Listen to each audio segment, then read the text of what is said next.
남은 땅 소개를 지금 하고 있습니다.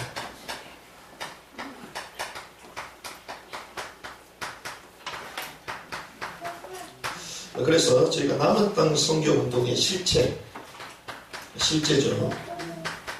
이 말씀을 좀 나누길 원합니다. 우리가 잘 아는 말씀 있죠?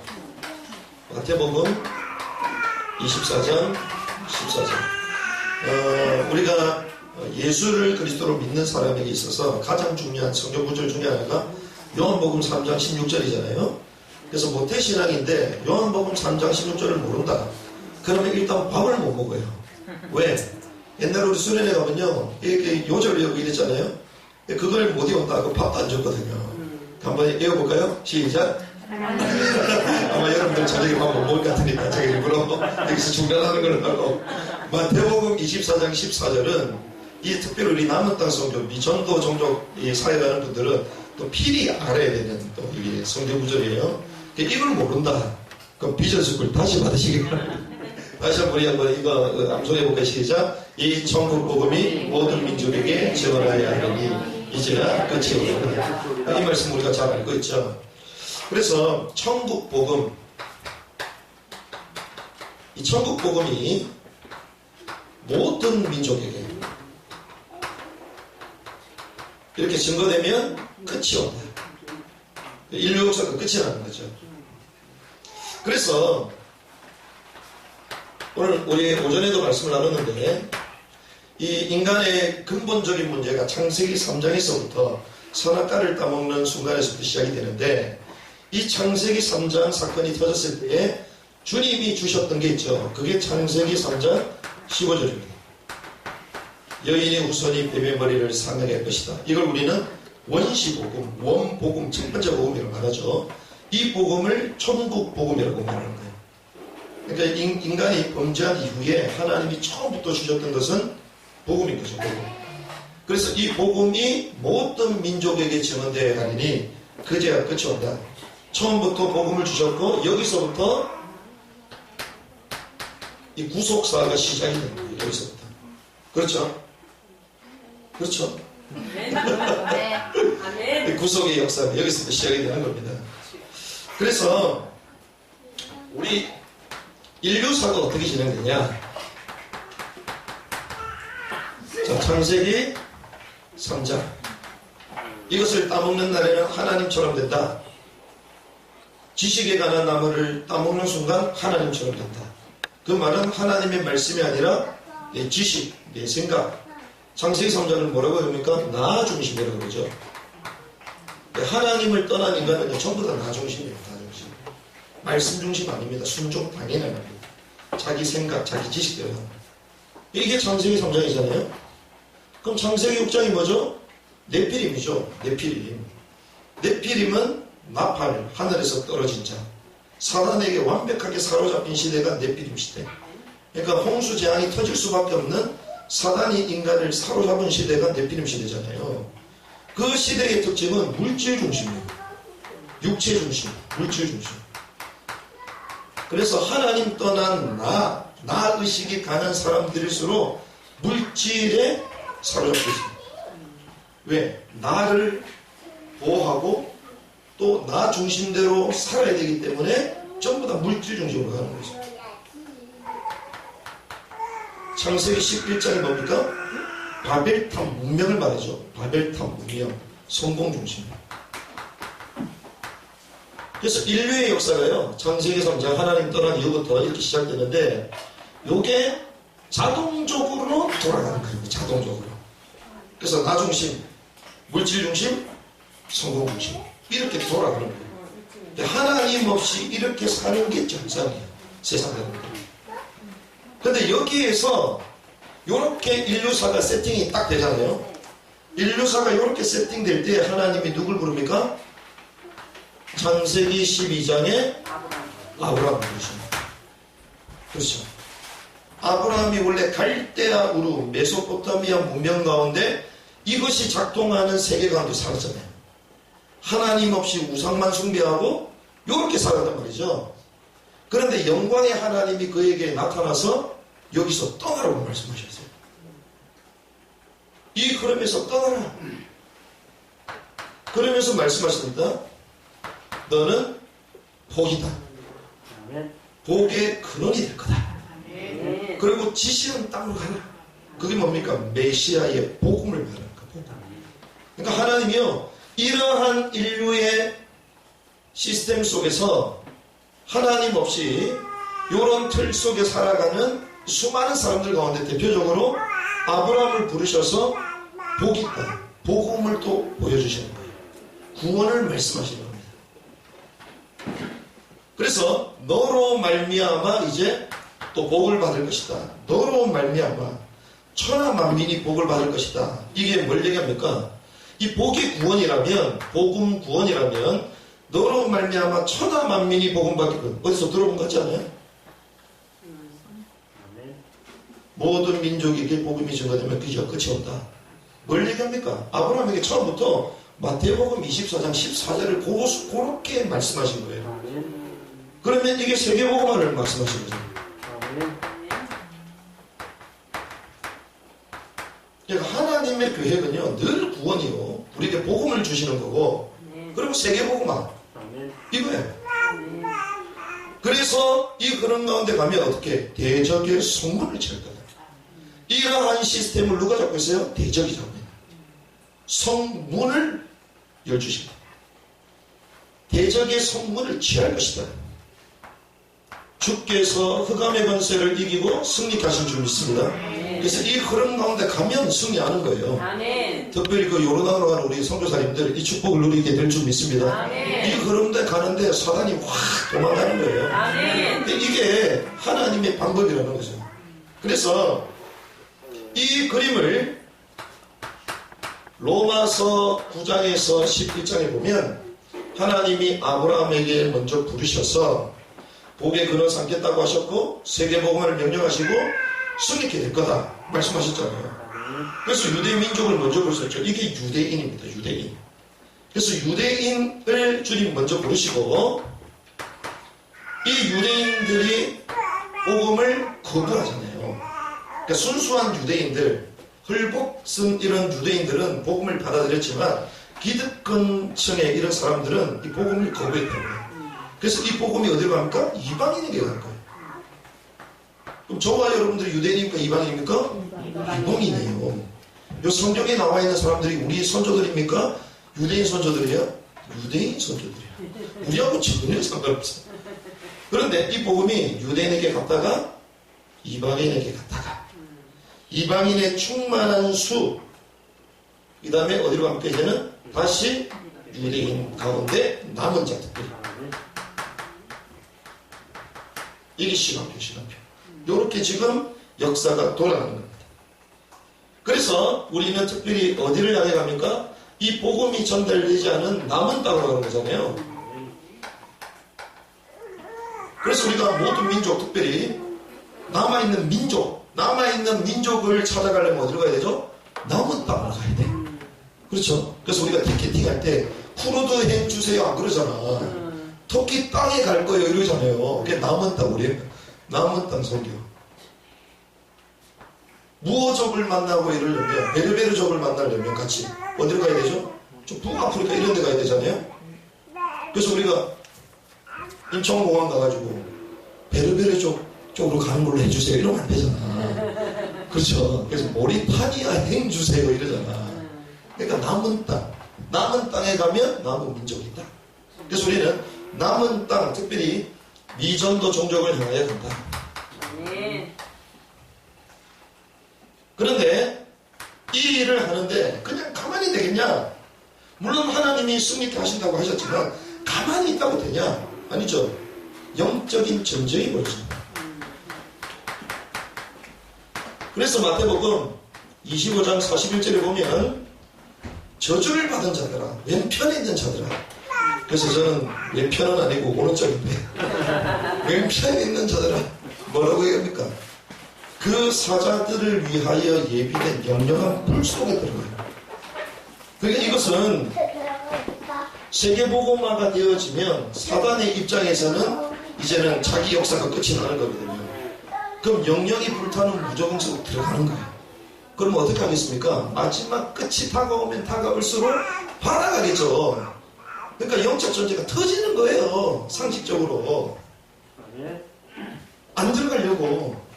그래서 우리는 영적 전쟁의 시간표를 알고 인도받아야 될 줄 믿습니다. 그래서 우리가 이거는 큰 틀이에요. 큰 틀. 우리가 남은 땅 선교 한다는 그 의미가 이렇게 정리가 되는 거예요.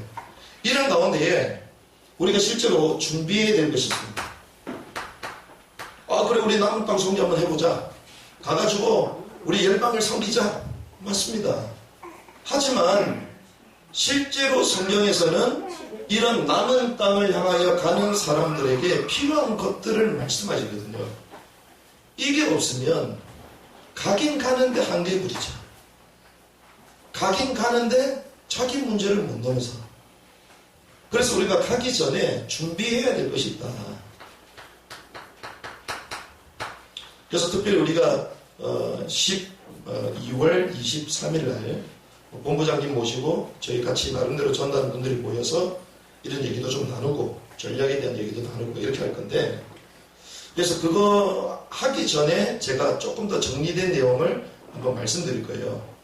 그래서 우리가 한번 전도해보자, 한번 선교해보자 이게 아니고, 우리가 그래도 하나님의 나름대로 30년 동안 임상실험한 거 있잖아요. 임상실험. 현장에서 실제로 전도하고 제자를 찾아내고, 그리고 그 제자로 말미암아 이제는 현장에 교회를 세우고, 또 그 재생산이 돼서 실제로 사역하고 있는 이런 증거거리들이 저희들이 있잖아요. 그래서 그걸 한번 좀 정리를 좀 할 필요가 있다. 그래서 오늘은 그 정리 이전에 우리가 전반적인 것들을 한번 여러분들 머리에 딱 그림을 가지고 이 사역을 해야 되겠다 싶습니다. 그래서 우리가 이런 남은 땅 선교, 특별히 전도운동을 하려면 세 가지가 필요하잖아요. 그게 사도행전이 나옵니다. 특별히 사복음서에서 나와요. 그게 뭐냐? 세 가지죠. 우리가 늘 들었던 겁니다. 뭐가 필요합니까? 메시지가 필요합니다. 메시지. 그렇죠. 현장을 살리는 메시지가 있어야 되죠. 무조건 예수 믿으면 복 받는다 이러면, 아니 난 무함미드 믿고 복 받는다 이러면 어떻게 하려고. 그렇죠. 예수 믿으면 복 받는다. 아니 난 불교 열심히 되는데요. 너무 잘 되는데요. 이러면 안 되잖아요. 그래서 메시지가, 정확한 메시지가 있어요. 그럼 뭐가 있어야 됩니까? 전략이 있어요. 전략. 그리고 메신저가 있어야 되겠죠. 그래서 우리는 첫 번째는요, 오직의 메시지가 있어야 돼요. 그러니까 다른 메시지가 아니고 오직 메시지가 있어야 되겠다. 그럼 자세히 보면요, 사도행전 5장 42절에 이 초대교회 성도들이 외쳤던 메시지가 있습니다. 그 메시지가 뭐냐? 사도행전 5장 42절. 그들이 날마다, 이렇게 하면 날마다 있어요. 날마다.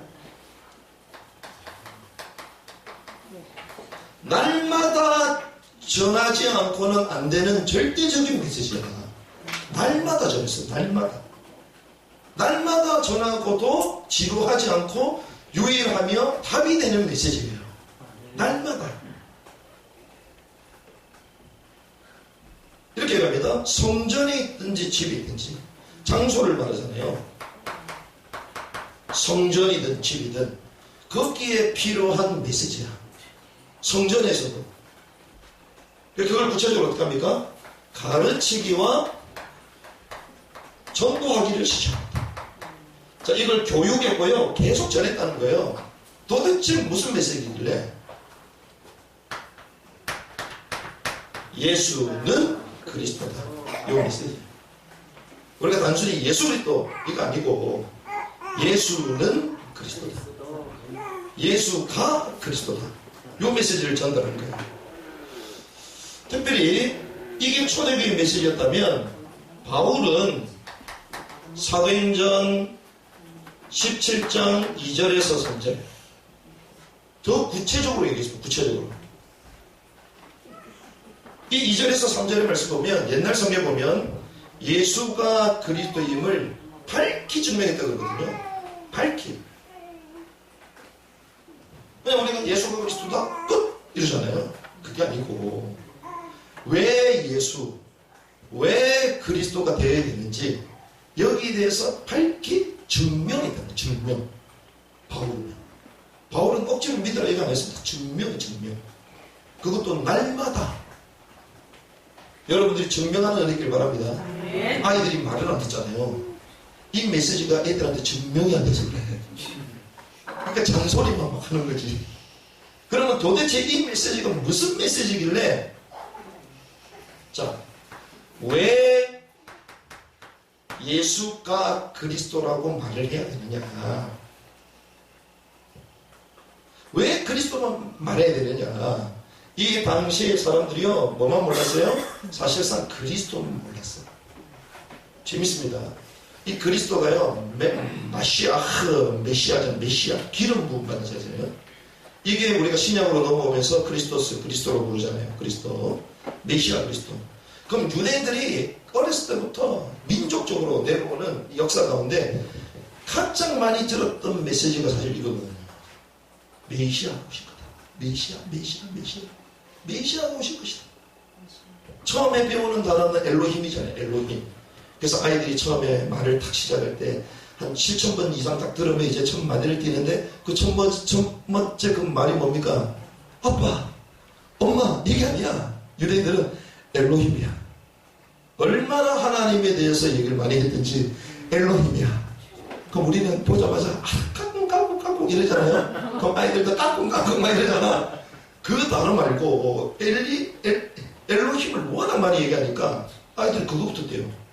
그러면서 듣는 스토리의 핵심이 뭐냐? 메시아가 올 거다. 메시아. 그 성경의 핵심이거든요. 메시아가 올 거다. 메시아. 그리스도가 올 거다. 그러면 그리스도에 대해서 가장 잘 알아야 되잖아요.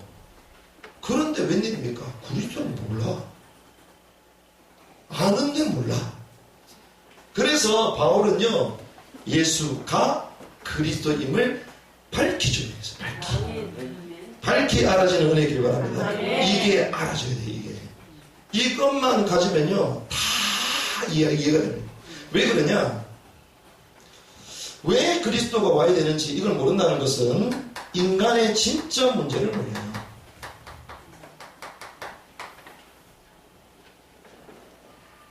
우리 인생 가운데 드러난 문제가 있습니다.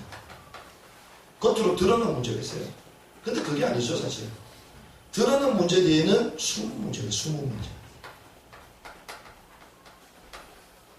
근데 숨은 문제도 사실 문제가 아니에요. 그 숨은 문제 그 전에는 사실상 영적인 문제이기 때문에. 근데 바울은 이걸 뭐라고 얘기하냐? 우리 한번 찾아볼까요? 로마서 5장입니다. 앞장으로 땡기면 돼요. 로마서 5장 12절. 같이 한번 읽어보겠습니다. 시작. 그러므로 한 사람으로 말미암아 죄가 세상에 들어오고 죄로 말미암아 사망이 들어왔나니 이와 같이 모든 사람이 죄를 지었으므로 사망이 모든 사람에게 이르렀느니라. 저 무슨 말입니까? 한 사람을 말해요. 이 한 사람의 죄가 모든 사람의 문제로 왔다는 거예요. 한 사람의 문제가 모든 사람의 문제야. 그 문제가 뭡니까? 죄 문제잖아요. 우리가 말하는 창세기 3장 문제야. 이 한 사람을 통해서 온 거예요. 모든 문제의 시작은 이 근본 문제, 이 창세기 3장 문제에서 시작된 거 전부 다. 그런데 이 죄로 말미암아 모든 사람이 죄인이 됐어. 이 세계에 있는 모든 사람의 문제가 됐다는 거예요. 이 말은 이 한 사람의 문제가 세계의 문제라는 거예요. 여러분들이요, 세상에 돌아가는 문제를 보면서 하나의 문제로 보여줘야 돼요. 아멘. 그게 안 보여지면 이게 문제다, 저기 문제가 계속 말하는 거예요. 진짜 왜 저런 문제가 올 수밖에 없는지가 보여져야 되거든요. 이게 진단이 안 되는 거예요. 그러니 우리가 막 사역하면서도 많은 상담처럼 보이는데 나중에 보면 아무 답이 안 돼. 그러니까 똑같은 문제로 반복하는 거예요. 왜 바울이 예수가 그리스도라고 말하냐? 그리스도, 진짜 인간의 문제는 그리스도 아니고서는 해결 안 되기 때문에 이걸 처음부터 말씀드립니다. 그런데 유대인들이 이걸 알았어요? 이걸 몰랐다는 것입니다. 19절 우리 한번 다시 한번 읽어볼까요? 19절 같이 했습니다. 시작. 한 사람이 순종하지 아니함으로 많은 사람이 죄인 된 것 같이 한 사람이 순종함으로 많은 사람이 의인이 되리라. 그렇습니다.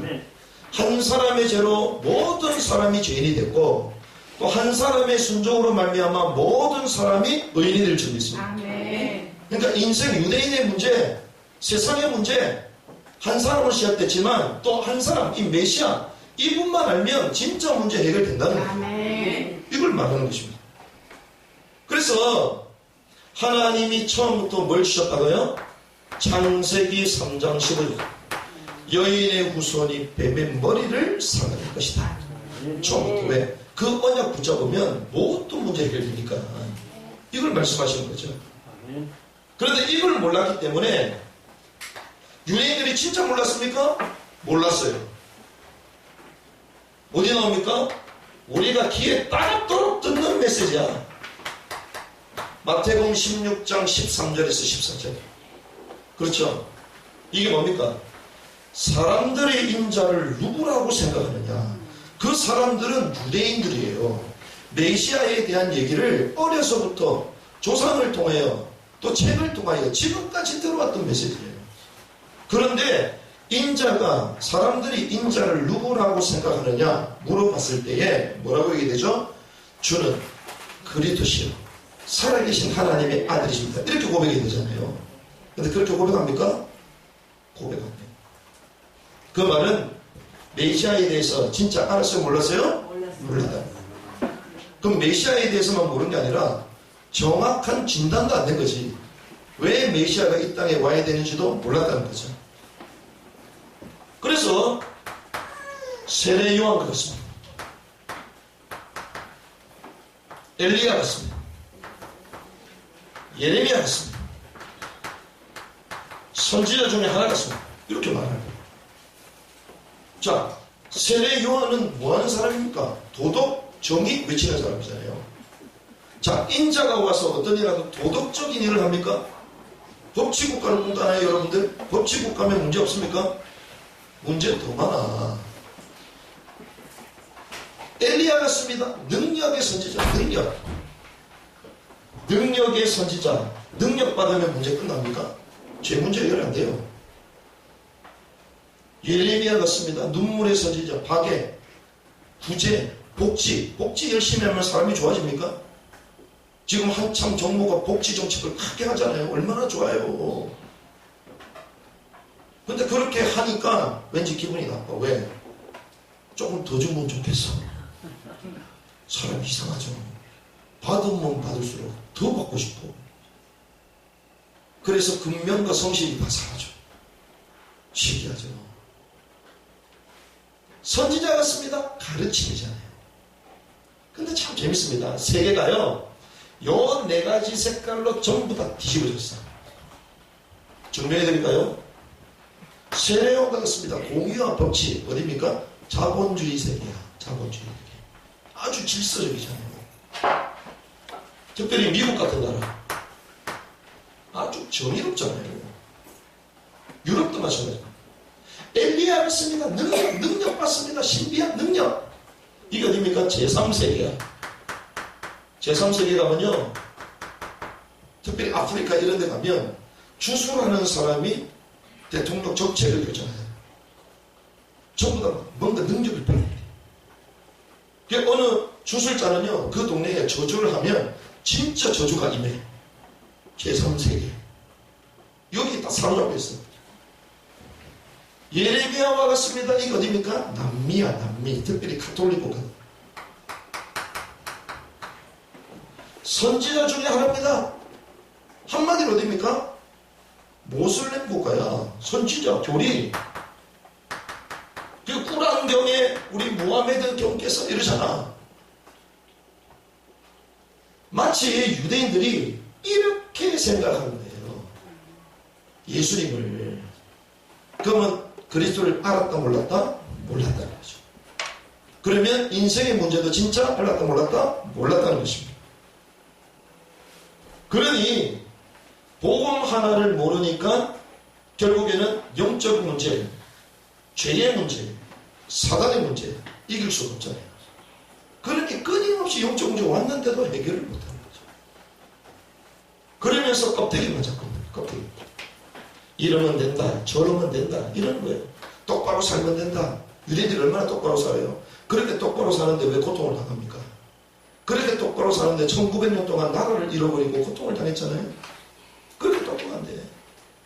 그렇게 똑똑한 유대인들이요, 안티크리스천이 돼가지고 전 세계 이념과 사상을 만들어내서 교회를 해체하는 쓰임받는 사람이 다 유대인들. 우리 공산주의 마르크스, 칼막스도 다 유대인들이잖아요. 그럼 예레미야처럼 계속 도와주면 인간의 의지, 금년 이걸 다 박탈시키는 거예요. 근데 나머지는 왜 계속 죽어갑니까? 왜 힘들어지죠? 그러니까 진짜를 모르는 거예요, 진짜를. 그래서 주님이 주는 그리스도시요 살아계신 하나님의 아들이십니다. 이 비밀을 아는 사람들로 저와 여러분들 부르신 줄 믿습니다. 이게 바울이 이걸 깨달은 거예요. 베드로가 이걸 깨달은 것입니다. 그러니 주님이 바요나 시몬아 네가 거기 있다. 진짜 내가 온 이유를 네가 알구나. 그래서 인생에 한 인간으로 말미암아 왔던 모든 죄의 문제가 그리스도로 말미암아 해결된다는 그 사실을 네가 진짜 알았구나. 깨달은 거예요. 이 비밀을 하나님이 저와 여러분들 30년 전에 알려가셔갖고 이 복음운동을 하나님 회복시키고 지금까지 끌고 오시는 거예요. 그래서 아직까지도 모르는 사람이 많아요. 그래서 저와 여러분들이요, 이 오직의 메시지의 결론이 안 나면요, 사역이 안 되게 되어 있습니다. 오직의 결론입니다. 사람이 좀 세워지고 교회는 오는 것 같은데 나도 모르게 계속 복음보다는 세례요한처럼 튀어나와. 네가 이러면 되냐. 그 영혼이 죽겠죠. 나중에 사라지는 거야. 어느 선교사님 막 사역 열심히 하더라고요. 마경자까지 했대. 제자 훈련까지 한대. 그러면서 하는 얘기가 이 친구 삶이 지금 마약 이 범죄자들하고 마피아하고 연결이 돼가지고 이 거래를 하고 있다는 거예요. 그래서 자기가 절망했대. 그렇게 하면 안 된다 얘기했대. 이 친구가 실망해서 교회를 안 가운데. 그 나라 어디냐? 튀니시. 맞는 것처럼 보이잖아요? 근데 맞는 게 아니거든. 이래라 저래라가 아니라 복음이 딱 들어가야 돼. 진짜 복음 그리스도의 메시지가 들어가면 그 영혼이 그 죄를 이길 수 있고 끊을 수 있는 양심이 살아나는 거예요. 새로워지는 거예요. 그래서 이 가치 있는 것, 내가 이거 마약을 팔아가지고 내 생활을 연명하는 것보다 이 그리스도의 복음을 알고 내가 이 죄의 습성에서 벗어나서 하나님의 사람이 되어야 되겠구나. 하나님을 사랑하기 때문에 내가 말씀을 지켜야 되겠구나. 이게 정상으로 가는 거죠. 그래서 복음을 계속 말해야지 살아나는 거지. 사실은 이걸 유대인들이 잘. 그런데 하나님이요, 이 메시지를 회복시킨 거죠. 그래서 저와 여러분들은 이 오직의 메시지를 계속 회복해야 될 줄 믿습니다. 이 메시지가 회복되는 사람을 우리는 오직의 메신저라고 말하는 거예요. 그러니까 우리가 메신저가 필요한데, 사람이 필요한데, 이 메시지가 답이 난 사람을 오직의 메신저라고 말하는 거예요. 그래서 이런 사람을 어디 보내면 얼마나 말합니까? 복음만 말해. 그 사역을 해가지고 보냈는데 엉뚱한 말하잖아요. 아직 안 됐다는 거예요. 아직. 그래서 이 오직의 메신저, 특별히 베드로가 그렇게 고백했잖아요. 주는 그리스도시요 살아계신 하나님의 아들이십니다. 어느 정도 얘기합니까? 생명을 걸고 다른 이로서 구원받을 수 없다. 천하 사람 중에 구원받을 이름을 우리에게 주신 적이 없다. 공의 앞에서, 자기보다 뛰어난 권력자들 앞에서 생명을 걸고 당당히 얘기해. 왜? 이걸 발견했다는 거거든. 그래서 우리가 생명을 건 사람의 고백은 힘이 있습니다. 생명 걸지 않았는데 자기가 막 말하잖아요. 그건 이론에 불과해요. 근데 이 사람이 말한 게 진짜 맞냐? 그 사람 삶을 보면 돼. 그 사람 진짜 생명 걸었냐? 베드로가요? 이렇게 깨요. 오직의 메신저거든. 그러면 베드로가 그렇습니까? 바울이 그렇잖아요. 바울이 특별히 어디 있어요? 다메섹에 있어요.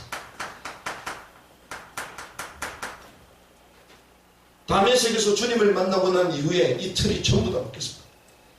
아, 그렇구나. 구원관과 메시아관과 율법관이 전부 다 바뀌어버렸어요. 바울 다메섹에서. 율법을 행해야지 구원받는다고 생각했잖아요. 근데 그게 아니구나.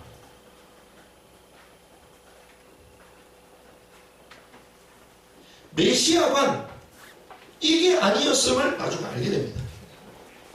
그래서 여러분들이 로마서 6장 그리고 갈라디아서 이런 데 보면 율법의 역할이 뭡니까? 몽학 선생이잖아요. 그리스도께 인도하는 몽학 선생. 그러니까 율법을 통해서요, 자기는 율법을 잘 지켰다고 생각해요. 율법의 관점에서는 흠이 없는 사람이거든요.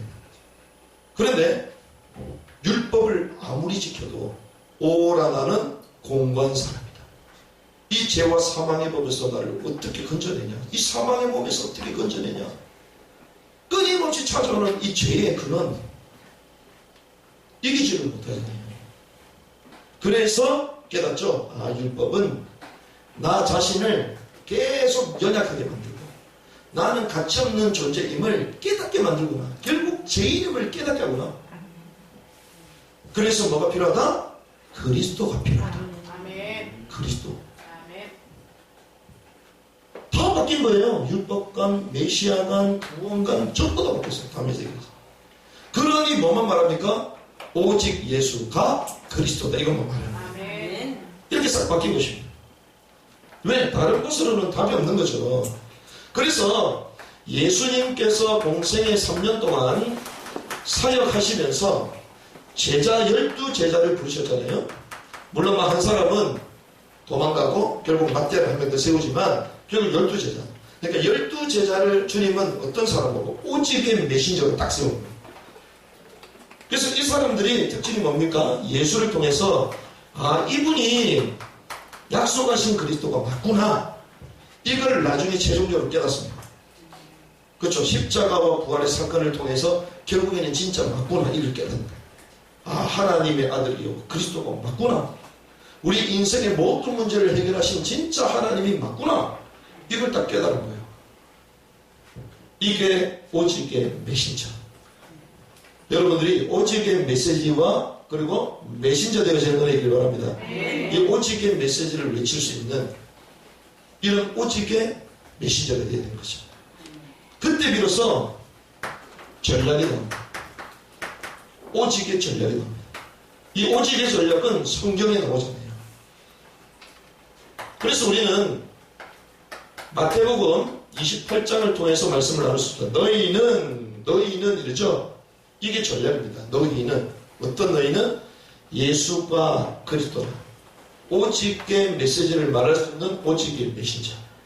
이걸 우리는 한마디로 요원화로. 하나님이요, 요 요원을 만들었어요. 제자들을. 그쵸? 이런 사람이 있으면요, 현장에 딱 보내면 이 사람은 현장을 정확하게 진단합니다. 진짜 문제는 그게 아니구나. 진짜 문제는 수목 문제가 있고 영적 문제요, 죄의 문제구나. 창세기 3장의 문제구나. 그래서 여기에 대한 정확한 딱 답을 준다. 너희는 가서 우리의 방법은 뭡니까? 현장. 그래서 하나님의 응답은 현장에 있는 줄 믿습니다. 현장에 가보지 않으면 여러분들 진단이 안 될 겁니다. 현장에. 그래서 오늘도 티니지 갔던 얘기를 하셨잖아요. 가본 사람과 안 가본 사람은 어떻게 대화가 되겠어요? 그렇잖아요. 현장. 모든 족속으로 뭘 삼아라요? 제자를 삼아. 제자로.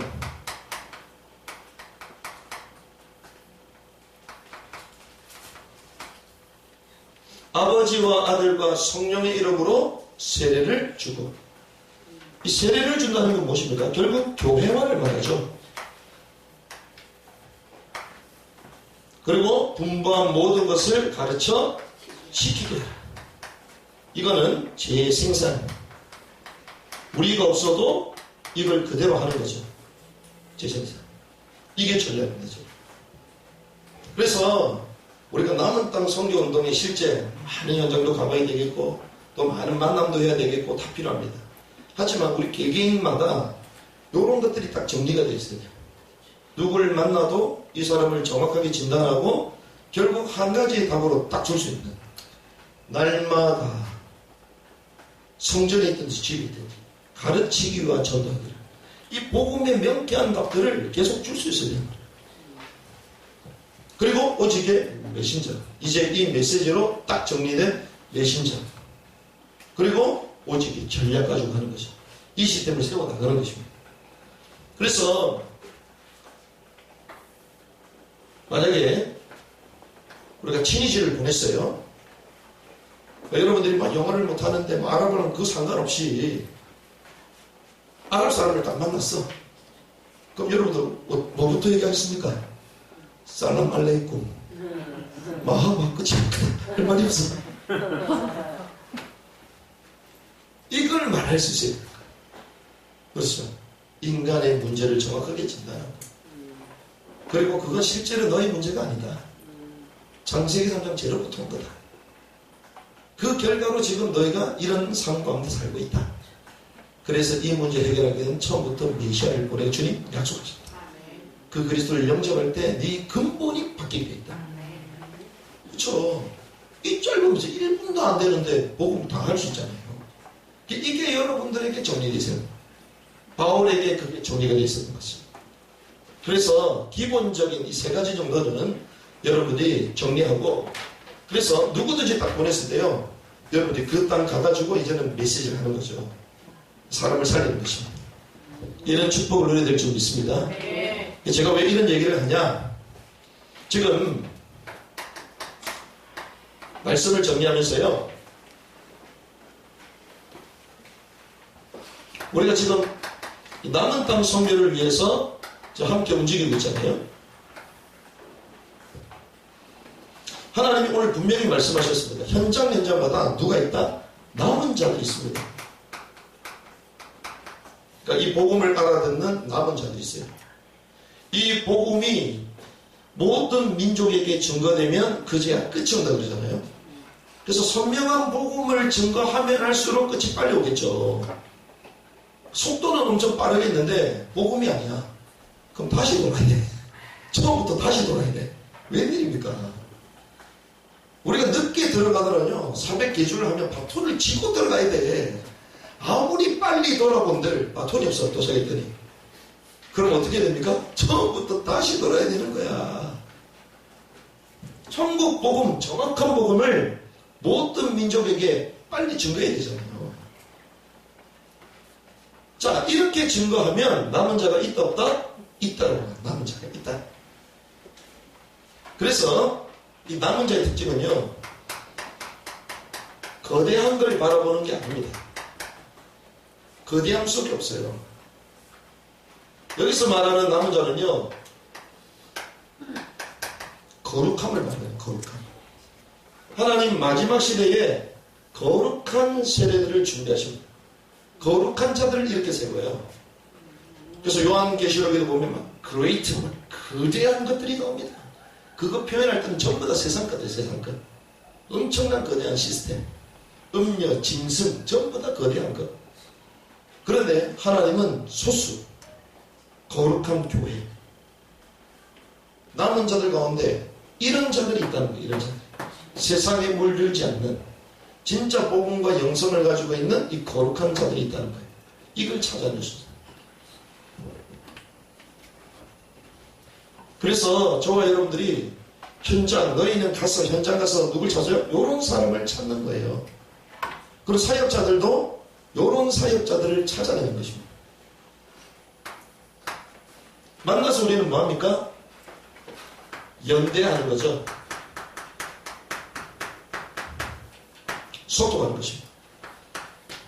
지난번에 우리 모였을 때 말씀하는데 흐름을 소통하는 거예요. 흐름. 그래서 지금 저희들이 하고 있는 게 남은 땅 선교 포럼 있잖아요. 성교 포럼은 우리가 너희는 갔어. 근데 우리가 전부 다 못 가잖아요. 우리가 이 땅에 사는데 어떻게 다 갑니까? 그래서 성교 포럼을 통해서 현장 얘기를 계속 듣는 거예요. 현장 얘기를. 현장을 모르는데 어떻게 우리 현장에서 답을 줄 수 있어요? 그렇죠? 들어야 되는 거야. 그래서 오늘도 다녀오신 얘기를 듣는 거잖아요. 그것도 더 정확한 눈으로 이렇게 분석하고 듣는 거죠. 가나안 땅 정복하기 전에 현장 갔을까 안 갔을까요? 갔어요. 갔죠. 그냥 안 들어갑니다. 정탐꾼을 보내잖아요. 보는 거예요, 보는 거.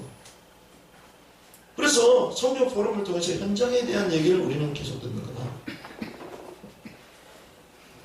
그리고 성교 큰 잔치가 있습니다. 2년에 한 번씩 하는, 특별히 글로벌 얼라이언스 할 때 그 기간을 맞춰갖고 외부에서 오는 분들이 있잖아요. 그래서 이런 분들이 하나의 축제의 장이 될 수 있도록 그냥 거대한 플랫폼을 만드는 거예요. 큰 시장을 만드는 것입니다. 왜? 이 흐름들 전부 다 보라고. 누구든지 와서 보라고. 하나님의 역사가 어떻게 해서 제발 와서 좀 보라고. 왜? 우리가 못 가니까. 이미 온 사람들 제발 좀 보라고. 그래서 지난번에 저와 여러분 기도하며 협력하는 가운데 그때 헌금이 얼마나 모아졌냐? 1,000만 원 모아져. 1,000만 원. 할렐루야. 1,000만 원, 1,000만 원. 우리 뭐 연합한 교회처럼 모이는데 몇 개 뭐 1,000만 원 모아가지고 이분들을 초대했어요. 몇 개 민족? 10개 민족. 10개 민족. 저희는 거기에 대한 내용을 전부 다 들었어. 하나님이 하신 것도 다 들었어.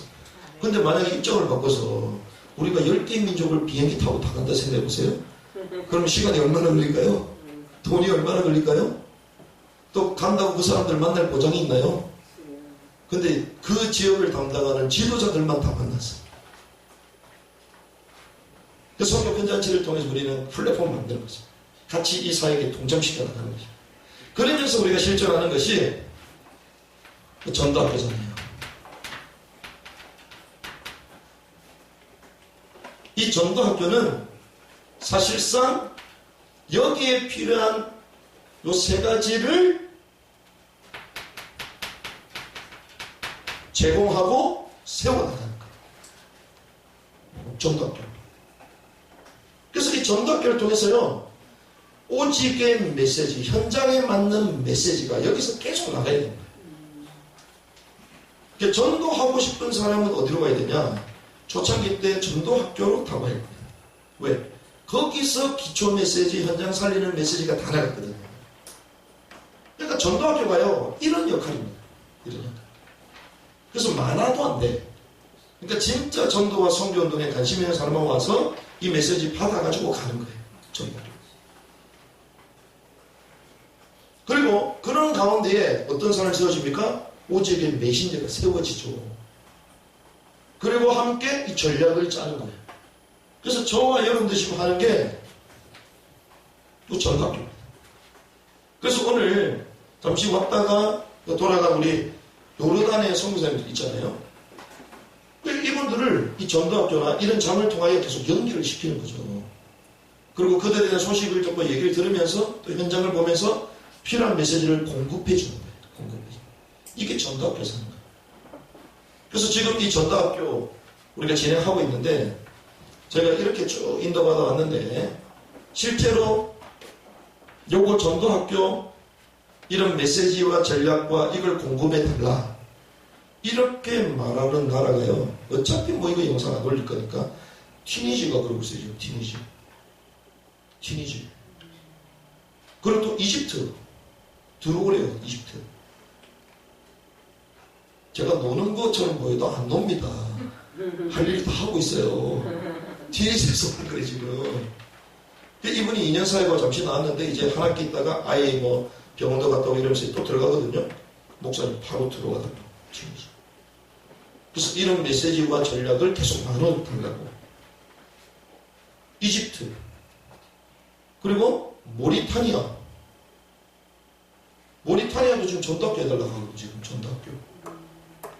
그래서 실제로 메시지와 전략을 주고 그리고 그들이 할 수 있도록 도와주고 우리 나오는 거죠. 그리고 영국 제가 3월, 4월 달에 영국 갑니다. 영국 들어나 보셨습니까? 킹덤 유나이티드 킹덤 영국. 그 영국에 지금 전도학교, 근데 단순한 전도학교 아니고 정치를 뒤바꾸는 전도학교. 웨슬리가 복음운동을 한 게 아니에요. 사회운동했거든요. 복음운동 통해서 이 복음이 어떻게 사회에 영향을 줄 수 있겠냐. 산업혁명이 일어나고 난 그런 상황 가운데에 나라가 막 빈부격차가 크고 그 사람들이 막 프랑스 혁명처럼 인본주의 세력들이 들고 일어나서 좌파들이 일어나가지고 나라를 뒤지는 이럴 때에 이 웨슬리와 이 복음운동하는 사람들이 교회가 거기에 딱 답을 주고 그래가지고요 거기에 대부흥이 일어나기 시작했어요. 정치적인 중요한 사람들을 교회에서 다 키워내고 보내서 이 사람들이 노예, 무역제도 이런 것도 예수 믿는 크리스찬 정치인들이 다 없애버리고 그 뒤에서 누가? 웨슬리예요. 교회에서. 그래서 실제로 그 민족을 살리는 이런 메시지와 전략을 줄 수 있는 전도학교. 그럼 제가 말씀 나누잖아요. 오직의 메시지가 되고 메신저가 되어 있다. 그러면 전도학교에 여러분들은 메신저로 가는 거예요.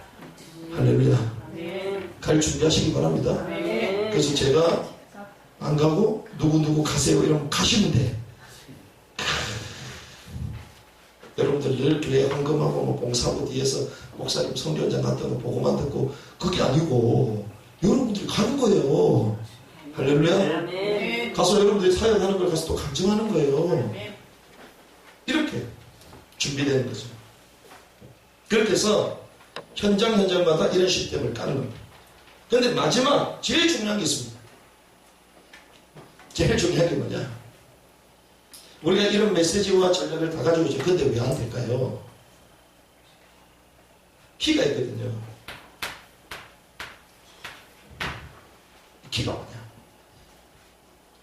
저희는 올해 2020년 들면서요. 여기에 완전 몰빵했어. 올인했어. 뭐냐? 그렇게 많이 들었던 메시지인데 그렇게 많이 들었던 단어인데 이런 단어는 못 들었어요. 성령은 들었는데 성령운동은 못 들었잖아요. 무슨 말인지 아시겠습니까? 성령. 근데 이게 성령운동이 되게 역사에 일어나는 거예요.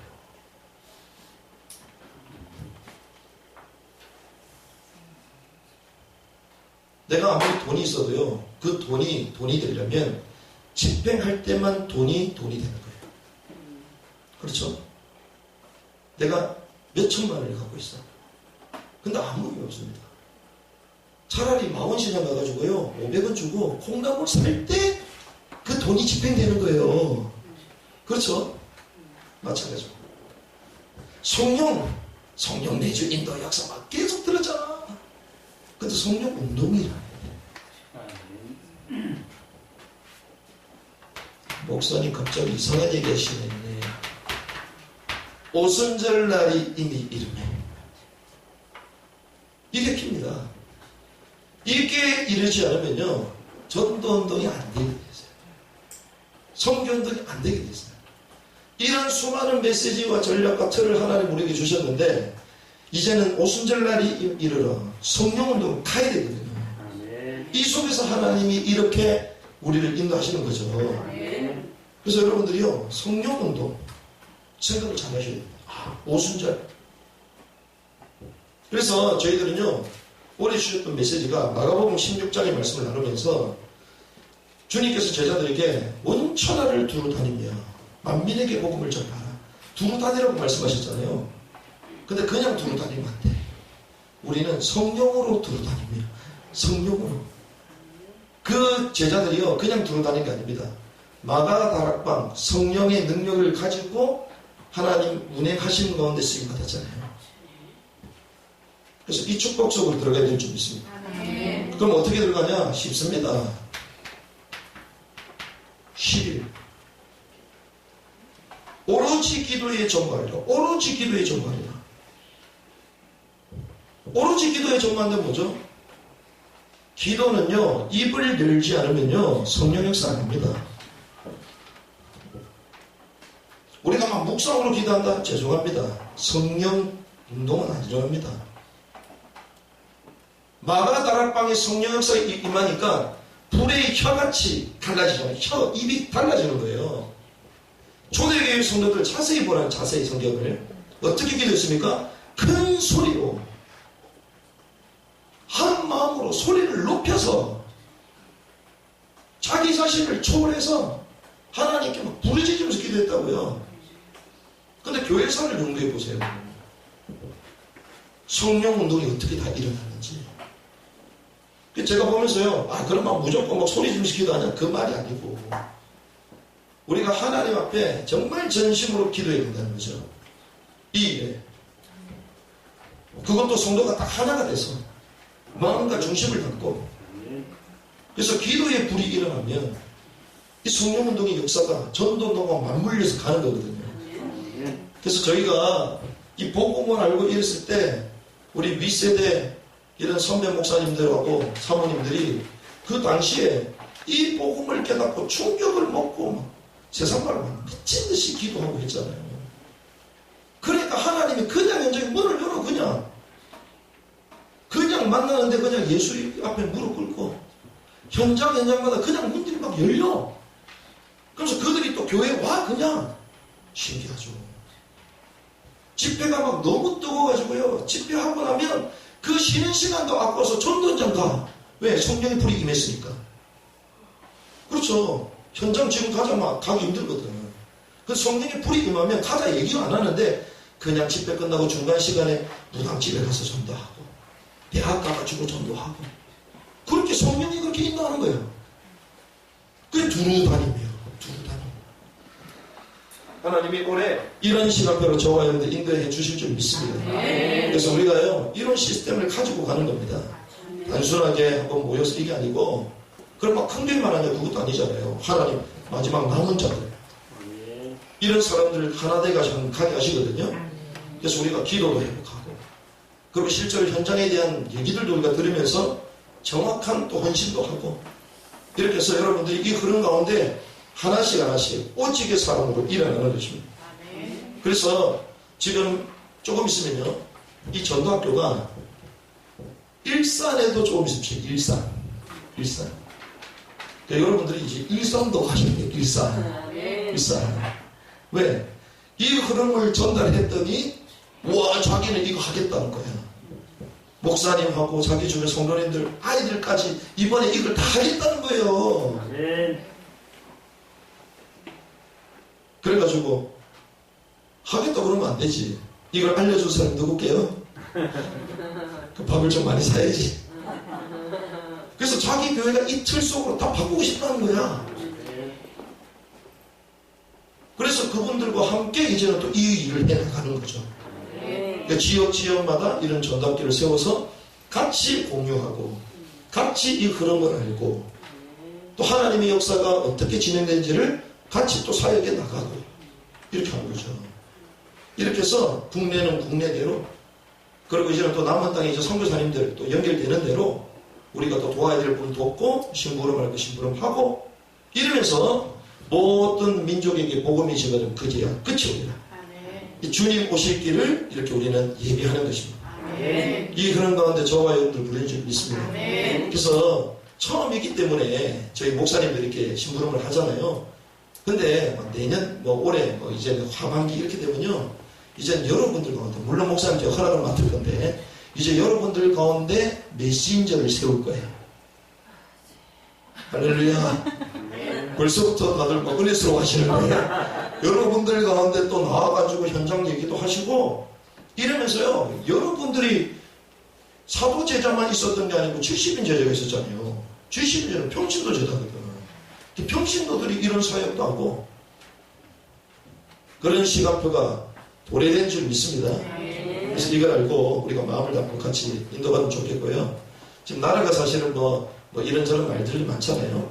근데 지금 또 우한 폐렴 때문에, 근데 저는 보면서요, 우리가 기도하는 게 그겁니다. 모든 민족에게 복음이 지금 끝이 오는데 이 복음의 말씀이 예루살렘부터 시작해서 지금 한반도 땅까지 이제는 중국을 넘어서 가는 가운데에 아까 말씀드렸던 것처럼 마지막 지금 관문이 열려있는 지금 상황인데, 그럼 사단의 입장에서는 어떨까요? 극렬하게 반응하겠죠. 극렬하게 이 복음이 증거되지 않도록 막고 있는 이런 상황입니다. 그래서 우리가 영적 전쟁하면서 앞으로 문이 열려지면 중국에 지금 작년부터 시진핑이 엄청나게 기독교를 핍박하잖아요.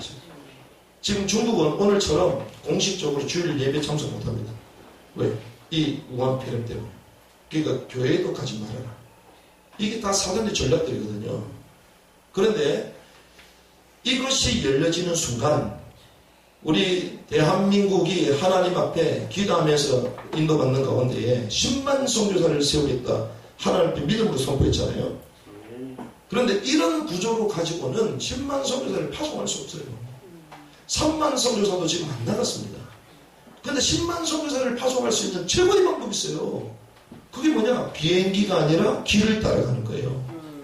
그런데 하나님이 이번에 길을 열어가시잖아요. 길이 열리면 매주마다 선교할 수 있습니다. 직장생활 4일 근무하고 5일째부터 올라가면 돼. 그러면 제가 볼 때는요 10만 선교사 이상입니다. 이 대한민국 사람들이 얼마나 다니기를 좋아하는지 이제는 본격적인 선교의 대통로가 열려요. 그럼 그때 하나님이 준비된 사람을 쓰시겠죠. 이게 남은 땅속의 실제라니까요. 이게 벌써 저와 여러분들 눈앞에 지금 나와 있습니다. 그래서 이런 흐름을 알고 우리가 기도하면서 인도받는 이런 또 한 해가 되어야 될 줄 믿습니다. 특별히 2월 23일 날 저희 본부장님도 오시고 저희 말씀으로 하는 중요한 목사님들 사역자들 거의 다 오시게 돼 있어요. 그래서 우리가 이 시간을 정말 이 시대의 마지막 남아있는 이 땅을 향해서 전도운동, 선교운동 이런 남은 자들이 아름답게 하나가 돼서 이런 일을 이루는 그런 시간들이 될 수 있도록 여러분들이 기도해 주시고 또 동참하시고 또 이 흐름 가운데 함께하면 좋겠습니다. 기도하겠습니다.